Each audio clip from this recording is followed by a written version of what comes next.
Hi అండి. ఈ వీడియోలో అయితే చాలా ఉపయోగపడే టిప్స్ అయితే చూపిస్తానండి. ఎక్కడ కూడా స్కిప్ చేయకుండా చూడండి. ప్రతి టిప్ కూడా మీకైతే బాగా యూజ్ అవుతుందండి. మనం మినప్పిండి అనేది ఎక్కువగా రుబ్బుకుంటూ ఉంటాం కదండి. ఫ్రిడ్జ్లో పెట్టినా సరే ఒక్కొక్కసారి అంటే పులప వచ్చేస్తూ ఉంటుందండి. అలా పులప రాకుండా ఉండాలంటే తమలపాకులు ఉంటాయి కదండి. ఇలా ఒక తమలపాకు కనుక ఇలా పెట్టుకుని మనం ఫ్రిడ్జ్లో కనుక పెట్టుకుని మూత కానీ పెట్టుకున్నామంటే ఎన్ని రోజులున్నా పులప అనేది రాదండి. టేస్ట్ కూడా బాగుంటుంది, ఫ్రెష్గా ఉంటుందండి, అప్పటికప్పుడే రుబ్బిన పిండిలాగా. ఇంకా సెకండ్ టిప్ వచ్చేసి మనం టమాటాలు తెచ్చుకుంటూ ఉంటాం కదండి. టమాటాలు అనేవి ఎక్కువ తెచ్చుకున్నప్పుడు కుళ్ళిపోతూ ఉంటాయి. అలా కుళ్ళిపోకుండా ఉండాలంటే ఇలా మంచినూనె తీసుకుని ఇలా మంచినూనె కనుక రాసామంటే టమాటాలు అనేవి పోవండి, ఇప్పుడు కూడా ఫ్రెష్గానే ఉంటాయి. ఇలా బయట వదిలేసినా సరే పాడవకుండా ఉంటాయండి టమాటాలు. ఇంకా టిప్ 3 వచ్చేసి పచ్చిమిరపకాయలు తెచ్చుకుంటూ ఉంటాం కదండి. అవి ఒక్కొక్కసారి అయితే మనం ఎక్కువ తెచ్చుకున్నప్పుడు అయితే కుళ్ళిపోతూ ఉంటాయి. అలా కాకుండా మనం ఇలా పాడైపోకుండా ఉండాలంటే పచ్చిమిరపకాయల కవర్ ఉంటుంది కదండి. ఆ కవర్లో కనుక మనం ఇలా పెట్టుకుని ఫ్రిడ్జ్లో కనుక పెట్టుకున్నామంటే పచ్చిమిరపకాయలు అయితే పాడవకుండా ఉంటాయండి, ఎక్కువ రోజులు ఫ్రెష్గా ఉంటాయి. మనం ఇలా స్టోర్ చేసుకుంటే చాలా రోజులు ఉంటాయండి పచ్చిమిరపకాయలు.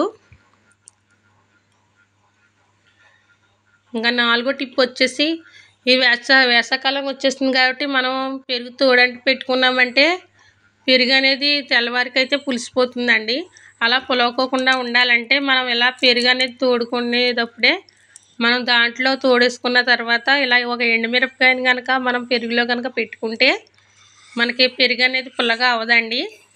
ఇంకా 5వ టిప్ వచ్చేసి మనకి మినప్పప్పు అనేది నానడానికైతే ఒక్కొక్కసారి చాలా టైం పడుతుందండి. మనకు అర్జెంటుగా కావాలంటే నానదు కదండి. అలాంటిదప్పుడు ఇలా నానబోసుకుని అందులో కనుక ఇలా చాకు అనేది మనం పెట్టుకున్నామంటే పప్పు అనేది త్వరగా నానిపోతుందండి. 2 గంటలుగా 1 గంటలోనే మనకి పప్పు అనేది రెడీ అయిపోతుంది.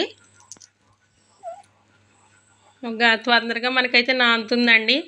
ఇంకా టిప్ 6 అయితే ఇలా మనకి ఫ్రిడ్జ్లో అయితే ఇలా ఐస్ అయితే ఎక్కువ కట్టేస్తుందండి. మనకైతే ఎప్పుడైనా సడన్గా అయితే అది మనకి డీప్ ఫ్రిడ్జ్ అవసరం వచ్చినప్పుడు అయితే ఇది ఐస్ అనేది బటన్ నొక్కినా తొందరగా అయితే క్లీన్ అవ్వదండి.